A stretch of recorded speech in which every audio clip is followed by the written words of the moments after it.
Ministro do Superior Tribunal Federal, Ricardo Lewandowski, deu prazo de 48 horas para que o ministro da Saúde, Eduardo Pazuello, informe a data de início e término da vacinação contra a Covid-19. Pazuello informou em nota que ainda aguarda sendo notificado para responder em tempo solicitado. E ainda nesta segunda-feira, os Estados Unidos devem dar início à vacinação da população. A autorização do Centro de Controle e Prevenção de Doenças, órgão de saúde do país, para aplicação do imunizante das farmacêuticas Pfizer e BioNTech foi dada neste final de semana. Sobre todas essas questões envolvendo as vacinas, nós iremos conversar com a infectologista, que é professora de medicina da Universidade de São Paulo, Ludmila Ajar. Bom dia, doutora, e seja bem-vinda. Bom dia, muito obrigada a vocês. Bom dia a todos. Bom, doutora, vamos começar com o seguinte assunto, né? Estados Unidos, o Centro de Controle e Prevenção de Doenças do país anunciou a aprovação da vacina contra a Covid-19 desenvolvida pelas farmacêuticas Pfizer e BioNTech. A grande notícia é que essa imunização deve começar hoje, só que a vacinação será de caráter emergencial. A expectativa é que siga os grupos prioritários como o Reino Unido ou os Estados Unidos terão um sistema diferente de seleção para aplicar o imunizante?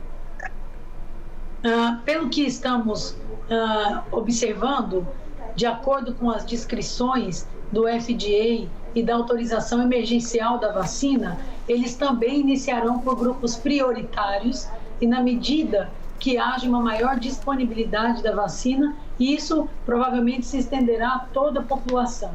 Lembrando que essa vacina feita pelas farmacêuticas Pfizer e BioNTech na semana passada, teve os seus resultados de fase 3 publicados, demonstrando uma eficácia acima de 90%, em torno de 94%.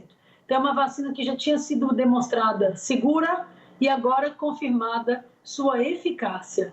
Então, muito bom que o Reino Unido e os Estados Unidos já comecem a utilização da vacina e eu espero que em breve o Brasil possa tomar isso como exemplo e também apresse o seu plano de imunização para colocar essa vacina à disposição da população.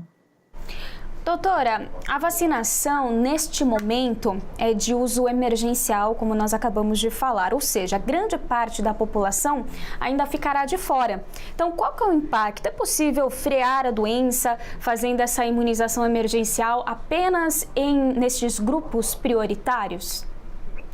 Veja, essa é uma saída estratégica para um número inicialmente limitado de vacinas. Entretanto, o que tem que ficar claro de uma maneira universal é que para que a gente considere a população imunizada, para que a gente crie a imunidade de rebanho, nós devemos vacinar em torno de 70% da população. Entretanto, tudo tem que ter um começo, uma estratégia inicial, até porque a disponibilidade das vacinas hoje ela é muito finita. Então, ao iniciar, é muito possível que isso sirva simplesmente de um ensaio, de ver como que as pessoas vão aderir, de analisar qual vai ser a representatividade clínica disso. Agora, realmente, o impacto epidemiológico de vacinar uma pequena parcela da população, ele é realmente muito pequeno, é muito reduzido. Mas a importância se dá ao disparar o processo. E na medida que os primeiros pacientes forem sendo imunizados, se alastra então uma onda de engajamento, de adesão da população ao processo de vacinação, e é isso que o mundo todo espera. Doutor, o primeiro lote de vacinas foi despachado na tarde de ontem e mais de 188 mil frascos foram distribuídos e outros 390 mil devem ser recebidos até amanhã, ou seja, uma velocidade incrível. Só que muita gente está colocando em xeque a velocidade do desenvolvimento da vacina contra a Covid-19, sob a justificativa que outras vacinas demoraram décadas para serem feitas. O que faz a vacina contra a Covid-19 ter sido produzida em tempo recorde e como transmitir segurança às pessoas? Eu acho que o primeiro ponto é, nos últimos 100 anos, a pandemia pela Covid-19, ela realmente trouxe o maior desafio da saúde em todo o mundo. Isso resultou numa grande campanha mundial do ponto de vista científico e de investimento para que essa vacina saísse o mais rápido, de maneira segura e eficaz. Também, este é um vírus de RNA. Nós já temos vacinas eficazes de RNA, ou seja, felizmente, nós aprendemos com viroses anteriores e o mundo conseguiu, em um tempo recorde, produzir uma vacina segura e eficaz. Vamos lembrar que a vacina Pfizer-BioNTech já tem seus estudos de fase 3 publicadas, a vacina de Oxford já tem seus estudos de fase 3 também publicados. Em breve a gente deve ter o estudo da Coronavac publicado, ou seja, o tempo é recorde, mas houve um investimento extremamente grande e um aprendizado muito significativo nas últimas décadas com vacinas antivirais. Ou seja,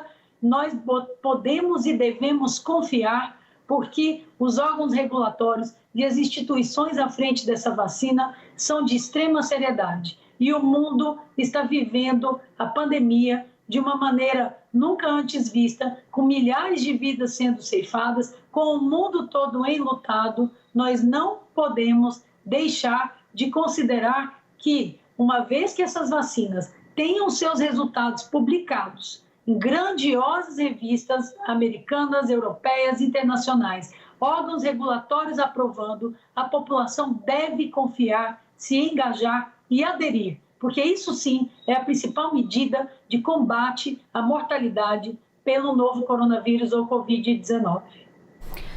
Doutora, essa é a prova que a união dos cientistas, investimentos corretos, atenção à causa científica pode trazer resultados incríveis e de grande valia para a humanidade? A senhora acha que essa tendência pode continuar mesmo após o término da pandemia? Lilian, eu tenho certeza disso. De todo o sofrimento que nós estamos vivendo nesse momento, o grande aprendizado que sairá dessa pandemia é, mais uma vez, a valorização da ciência e da educação como as forças motrizes de uma sociedade. A ciência pode transformar uma nação, pode transformar a vida das pessoas. Os países que saíram fortalecidos dessa pandemia e que não tiveram taxas de mortalidade tão altas como outros países, o fizeram porque tiveram líderes que acreditaram na ciência, investiram em ciência e tinham a tecnologia e a educação à frente da transformação da sociedade. Não há dúvida, essa doença, eu sempre digo, ela escancarou desigualdade social, ela demonstrou que nós estamos muito atrasados em relação a investimento em saúde e educação, mas nunca é tarde para a gente reconhecer o papel e a importância da ciência como fonte balizadora da transformação de uma sociedade. Nunca antes na história do nosso país, tanta desinformação, tantas fake news fizeram tão mal à sociedade de uma maneira direta e imediata como se deu na Covid-19. Então, esclarecer a população, acreditar na ciência, investir na produção científica, isso coloca o nosso país adiante. Nós precisamos utilizar esse momento difícil para transformar a nossa sociedade e todo esse investimento que resulta na produção rápida de uma vacina eficaz, na produção rápida de uma informação relevante para a sociedade, na unificação de um discurso, na orientação da população, são fundamentais para a gente passar por essa pandemia, evitar outras e crescer como uma sociedade de uma maneira geral. Exatamente, doutora, nós estamos falando de bons exemplos de união no âmbito internacional que não é tão visto aqui no nosso país. Inclusive, como eu disse logo no início aqui, na nossa abertura, o Supremo Tribunal Federal deu 48 horas para o governo apresentar data de início da vacinação. O plano apresentado pelo Ministério da Saúde está cheio de polêmicas. E uma delas é a seguinte: um grupo de 36 cientistas, que faz parte do grupo de consulta técnica para a pandemia de Covid-19, informou que não havia visto o Plano Nacional de Imunização, no qual constam as suas assinaturas. Doutora, qual que é a avaliação que a senhora faz da condução desse plano de imunização apresentado pelo governo federal aqui no Brasil? Há um certo descrédito com a ciência no nosso país? Sem dúvida, agora estou falando como pessoa, a médica Ludmila, não estou falando como instituição, mas a minha avaliação da condução da pandemia do Brasil realmente é que ela tem sido muito falha. Os cientistas não foram ouvidos, não têm sido ouvidos. Nós tivemos 3 ministros da saúde no intervalo menor de um ano. Nós não tivemos uma condução sistemática, organizada, baseada em protocolos científicos e, mais uma vez, um plano de imunização que, em algumas horas, os cientistas saem dizendo que não participaram, que as assinaturas estão ali, mas que não conhecem o conteúdo. Isso faz com que a população, ela realmente desacredite dos nossos órgãos regulatórios e da nossa liderança. Isso é muito ruim para o momento atual e para qualquer sociedade. Então, o que a gente tem pedido, de uma maneira geral, é que a ciência seja ouvida, é que a ciência seja replicada e que a ciência e os cientistas e as grandes universidades, as instituições e as sociedades médicas auxiliem o governo na condução dessa pandemia. Nós estamos vivendo um momento de maior complexidade da história nos últimos anos. Não é fácil realmente ter um caminho de condução única, centralizado, não é simples. Mas nós podemos errar menos e orientar melhor a população se as definições e as decisões cumprirem um rito lógico, baseado em ciência. Veja o que alguns países fizeram. Eles têm grupos de cientistas que estes sim darão lógica às decisões e os governos e os políticos vão seguir essa orientação. É tudo que nós desejamos, que as sociedades médicas participem de uma maneira mais ativa, que os cientistas sejam ouvidos, que os planos saiam da ciência e sejam divulgados e aprovados pelos políticos e não o contrário. Então, nós temos o conhecimento de um plano, depois de produzido, depois de aprovado e de divulgado, realmente isso deixa com que todos fiquem bastante desanimados, desacreditados, no momento que é de união em torno da saúde, em torno da ciência. Então, mais uma vez, a gente chama isso, chama a nossa atenção, nós que estamos na linha de frente, gostaríamos muito de participar de uma maneira mais ativa das definições e das decisões referentes ao combate à Covid-19.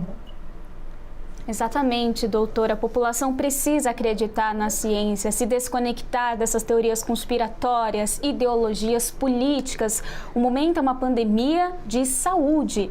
A solução, a cura está na saúde, na ciência. Mas, doutora, vamos dar continuidade aqui porque esse papo é longo. Outros países como o Reino Unido, Bahrein, Canadá, Arábia Saudita concluíram que a vacina da Pfizer é segura e eficaz e pode ser aplicada de forma emergencial. E a notícia mais recente da manhã de hoje mostra que os testes na Alemanha repetiram os do estudo feito nos Estados Unidos. Então, doutora, nessa corrida à vacina, nós podemos dizer que o imunizante da Pfizer é o que está na frente? Veja, em termos de velocidade e eficiência, sim. Por quê? Porque ele é eficaz em mais de 94% dos pacientes imunizados e já tem os seus dados publicados. É possível que outras vacinas, que em breve terão os seus dados dos seus estudos publicados, alcancem também a sua eficácia. Mas quando a gente associa tempo, produção e eficácia, realmente a vacina da Pfizer chama a atenção do mundo todo e daí a corrida de alguns países e já emergencialmente aprovado, que eu acho completamente lógico e correto, frente a esse desafio enorme de saúde pública. Agora, se Estados Unidos e Inglaterra, que são nações desenvolvidas, já estão vacinando a sua população, isso chama ainda mais a nossa atenção. Um país como o Brasil, como outros da América do Sul, que vivem em condições econômicas e sociais muito aquém desses países, nós deveríamos estar ainda mais preocupados em uniformizar a vacinação, em produzir um plano adequado de imunização e de procurar qualquer que seja a vacina eficaz, pronta e disponível. Que sejam 3, 4, 5. Vamos lembrar que a nossa população tem 212 milhões de habitantes. Para uma imunização adequada, 70% disso, em torno de 150 milhões de pessoas, são 2 doses por pessoa, são 300 milhões de vacinas, existem algumas perdas. Então, a gente tem que, num curto espaço de tempo, ter em torno de 300 milhões de doses, e não só isso, mas engajar a população, fazer com que a população acredite na vacina, que elimine as teorias conspiratórias de implantação de chip, de 5G, disso e de aquilo, que isso não existe. Nós estamos falando de uma doença que mata, que é imprevisível, que é impossível de ter uma prevenção adequada nesse momento. E, felizmente, surgem vacinas eficazes. Cabe a nós, enquanto sociedade civil, engajar a nossa população ao processo de imunização e cobrar do nosso governo um plano de imunização transparente, correto e eficaz. Seja qualquer vacina, A, B, C, D ou E, não tem nome. É eficiência, rapidez e qualidade.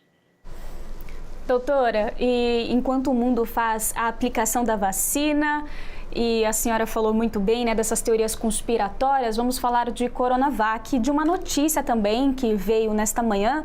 Aqui no Brasil, o Instituto Butantan adiou o envio do resultado dos testes sobre a eficácia e demais informações da vacina Coronavac no Brasil, à Anvisa. O que pode ter acontecido, doutora? Olha, quando você está concluindo estudos de fase 3, que são os estudos que têm alguns milhares de pacientes, o ideal é que esses estudos sejam publicados quando você já termina o tempo de seguimento dos pacientes. É possível, eu estou suscitando hipóteses, eu não tenho conhecimento dos reais motivos pelos quais isso foi adiado, mas isso em ciência é comum. Numa situação emergencial como essa, muitas vezes se planeja a publicação parcial dos dados. E, às vezes, o objetivo final é aguardar mais uns dias e ter a publicação final. Porque com a publicação final é mais possível ainda que você tenha aprovação de órgãos regulatórios, por exemplo, no caso da Anvisa. Então, é possível que esse adiamento de uma semana ele deva ser resultante de uma estratégia de aguardar os dados finais de segmento para ter uma chance maior de uma aprovação emergencial ou mais imediata. Isso é comum em ciência, muitas vezes, quando nós temos aí a pressão do tempo, mas ao mesmo tempo queremos dados definitivos e de qualidade. Nós conversamos com a infectologista, que é professora de medicina da Universidade de São Paulo, Ludmila Ajar. Doutora, muito obrigada pela entrevista, pelas informações, porque eu costumo dizer que informação neste momento é luz.